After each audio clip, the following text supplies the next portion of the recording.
Hi, welcome back to Leave Me Alone. If this is your first time here, I'm sorry. And also, welcome. This episode is just my week. Nothing big happened, nothing dramatic, no major life events, which somehow makes it worse. Because when something big goes wrong, at least you can pinpoint it. You can say, that was the problem. You can blame a moment. This week didn't give me that. This was one of those weeks where everything is technically fine, but every small interaction feels like it's testing your personality. Nothing broke, nothing caught fire, no one yelled, and yet, I'm tired. You ever have a week like that, where you're not sad, you're not angry, you're just constantly aware of other people? So let's start with the walk. So we went for a walk, a family walk, fresh air, nature, personal growth or whatever. We step outside the house, literally outside, and immediately there's someone walking towards us. Two poodles, both absolutely thriving. And this person is blasting Circle of Life from The Lion King. No headphones, no shame, no acknowledgement for other humans, just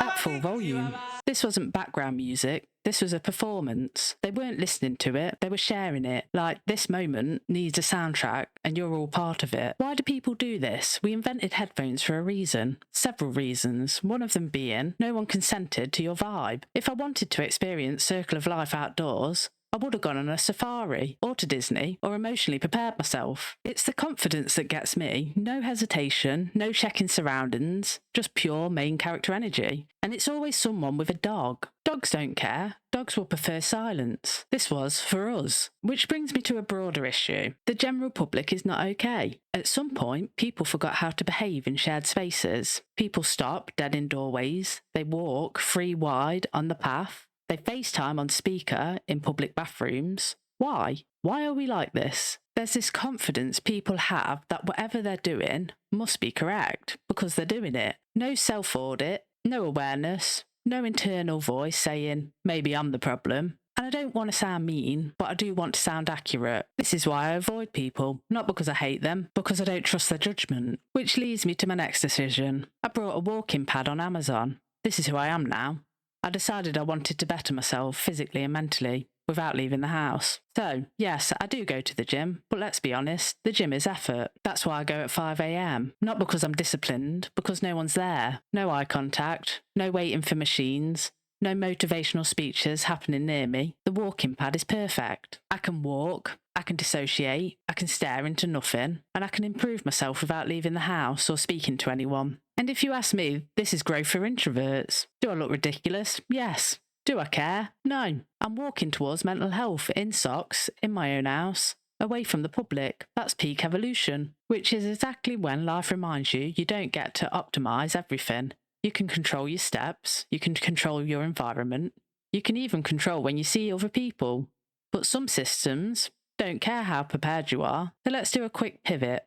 I'm at home getting my steps in, looking after our son, while my wife's driving to work. Normal evening, nothing dramatic. And suddenly a tyre explodes. Not a slow leak, not a warning light, a full-on blowout. 1 second everything's fine. Next second the car is like, actually, no. Hazard lights, pulling over, whole night, instantly rerouted. And here's the thing, when a tyre blows, you don't ask, could this have been prevented? No, you accept reality. You're not driving anywhere. You're stopped, and this is the situation now. So, immediately, she calls me, which I don't fully understand because I bring nothing to the table. I'm not calm, I don't know cars, and I can't fix anything. I'm not like, it'll be okay. I'm like, okay, so that happened. I don't solve the problem. I don't improve the situation. I just stay on the phone and I agree that the afternoon's ruined. Some people don't need help. They just need someone to say, yeah, that sucks. So I'm just there on speaker doing emotional support. Not advice, not solutions, just active listening and quiet agreement. I'm basically a therapy dog, but worse. No comfort, no skills, just presence. And honestly, that seemed to be enough. Which brings me to driving. To be exact, road rage. I have it. I've always had it. Not the unhinged kind. I'm not chasing people. I'm not getting out of the car. But internally, I'm furious. Because the general public is bad at driving. And before anyone says, well, everyone thinks that. No, some people are wrong. and they're all on the road at the same time, in front of me. I don't understand how driving, a thing that can kill you, is treated so casually.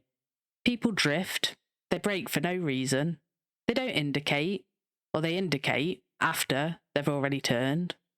That's not communication, that's a confession. But here's the problem now. We're parents, which means we're not allowed to swear in the car anymore. I can't say what I want to say because there's a toddler in the back seat, absorbing language like a sponge. That will absolutely be repeated at playgroup. So now, instead of yelling, I have to rebrand my rage.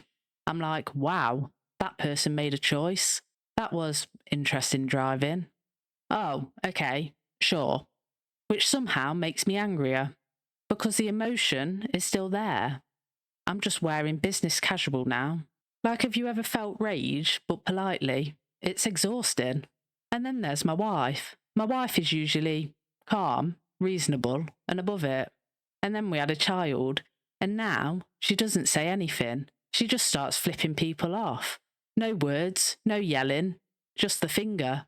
Stone face, direct eye contact, middle finger. That's it. It's terrifying. Because this isn't emotional. This is decisive. This is what happens when you restrain road rage for too long. It mutates. She's not reacting. She's delivering feedback. I'll be like, hey, remember, little ears? And she's like, I didn't say anything. Which is technically true, but spiritually aggressive. And the toddler's just back there, snacking, watching their parents slowly lose faith in humanity. This is the real challenge of parenting. Not routines, not sleep. It's learning how to model a calm behaviour while being constantly surrounded by people who should not have licences. What I really don't want is my kid repeating our road rage. I don't want playgroup calling me like, yeah, they're yelling at cars again and narrating traffic like it's a nature show. So now I narrate my anger like a documentary. That driver appears confused. This one is lost but confident. Ah, yes, clearly no idea where they're going. I'm trying. I really am. But the road will test you. It will humble you. It will make you question how society functions at all. And every single driver reinforces my core belief. I don't hate people. I hate being around what they're capable of. And finally, to top off the week, potty training. Who knew it was this hard? No one warns you. They're just like, oh yeah, one day it clicks. When? What day? What time? Because right now, it's not clicking. At this point, this is psychological warfare. You celebrate bodily functions, you negotiate, you lie, you praise things that should already be happening. You're like, yes, incredible, that was amazing. And it's P. You think you're in control of your life and then you're standing in a bathroom clapping for something that should already be automatic. I have respect for parents so much more now. And I also understand why everyone looks exhausted. Anyway, let's pause for a second. Some quick reflections from this week. Headphones are basically a social contract. The general public is exhausting. It's easier to improve yourself at home. Some tyres just explode. Road rage is harder with witnesses. And potty training is a scam.